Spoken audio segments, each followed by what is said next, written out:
a une dimension presque symbolique. Le Japon, qui fut l'un des premiers pays à importer massivement les dramas taïwanais, accueillait Barbie en touriste, comme si elle cherchait à retrouver une forme d'anonymat dans un pays qui la connaissait moins intimement. Mais c'est là que le destin a choisi de s'achever. L'ironie tragique n'a pas échappé au public. Celle qui avait incarné tant d'héroïnes en quête d'amour et de liberté a trouvé la mort dans un exil temporaire, loin des siens. Derrière cette disparition brutale, un thème plus sombre apparaît, la fragilité des idoles modernes. Les stars, idéalisées et adulées, ne sont pas invincibles. Elles tombent, parfois de la manière la plus banale qui soit. Une grippe mal soignée, une pneumonie qui s'aggrave, un retard médical. Ce contraste entre le mythe et la réalité rend le récit encore plus poignant. Car il rappelle que derrière le masque de Barbie Sue se cachait une femme de chair et de sang, soumise aux mêmes faiblesses que n'importe qui. Et c'est précisément ce paradoxe, entre gloire et vulnérabilité, entre illusion et vérité crue, qui fait de sa mort un événement si marquant. Il ne s'agit pas seulement de la perte d'une star, mais d'un choc collectif révélant la précarité de la célébrité dans une société obsédée par l'image et la perfection. Tout commence par une image, Barbie Sue, radieuse, souriante, descendant d'un avion au Japon au début de l'été 2025. Elle devait y passer quelques jours de vacances, loin du tumulte médiatique taïwanais, loin des tensions personnelles qui hantaient sa vie. Ses fans, habitués à la voir dans des contextes glamour, ne se doutaient pas que ces clichés d'arrivée seraient ses derniers instants de liberté. L'événement initial est presque banal, une grippe contractée lors du voyage, une fièvre persistante. Mais ce qui semblait au départ une simple indisposition va se transformer en tragédie. Rapidement, les rumeurs s'enchaînent. Certains témoins disent l'avoir vue affaiblie dans un restaurant de Tokyo. D'autres affirment qu'elle avait annulé plusieurs rendez-vous prévus avec des amis japonais. La presse locale évoque une hospitalisation en urgence, mais les premiers communiqués se veulent rassurants. Rien de grave, juste un traitement préventif. Pourtant, en coulisses, la situation s'aggrave. La grippe se complique. En pneumonie virale, son état respiratoire devient critique. Et dans ce silence pesant, la machine à rumeurs se met en marche. On parle d'un retard dans sa prise en charge médicale. Certains insinuent que les médecins japonais n'auraient pas reconnu la gravité de son état. D'autres avancent qu'elle aurait refusé certains traitements, craignant les effets secondaires. Et puis il y a ceux, plus cyniques, qui murmurent qu'elle était affaiblie depuis des mois à cause d'un stress psychologique intense lié à son divorce médiatisé et aux querelles financières avec son ex-mari Wang Xiaofei.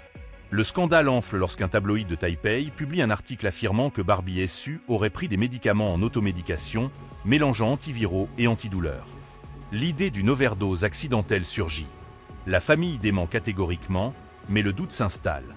L'Internet chinois s'embrase. Certains accusent son entourage de négligence.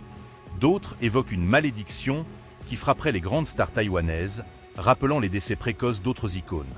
Le point culminant survient le 3 juillet 2025, lorsqu'un communiqué officiel annonce son décès dans un hôpital de Tokyo. La nouvelle se propage en quelques minutes, créant une onde de choc à travers toute l'Asie.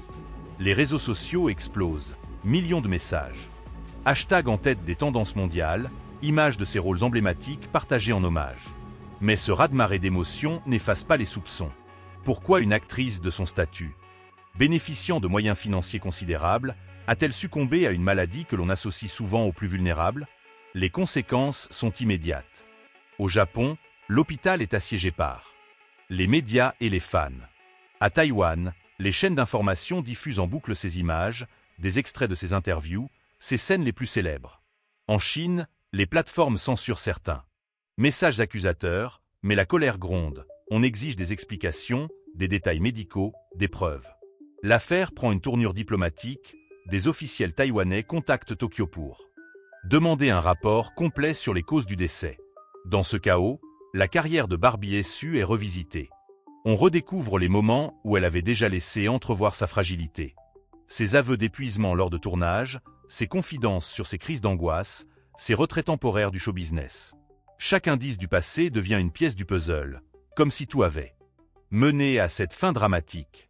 Mais derrière l'hystérie médiatique, il reste une vérité plus intime. Barbie Sue était une femme partagée entre deux mondes, celui des projecteurs et celui de ses douleurs personnelles. Son mariage tumultueux, ses querelles exposées sur les réseaux sociaux, ses tentatives de protéger sa fille des scandales. Tout cela formait une toile d'émotions complexes qui, finalement, ont façonné sa destinée.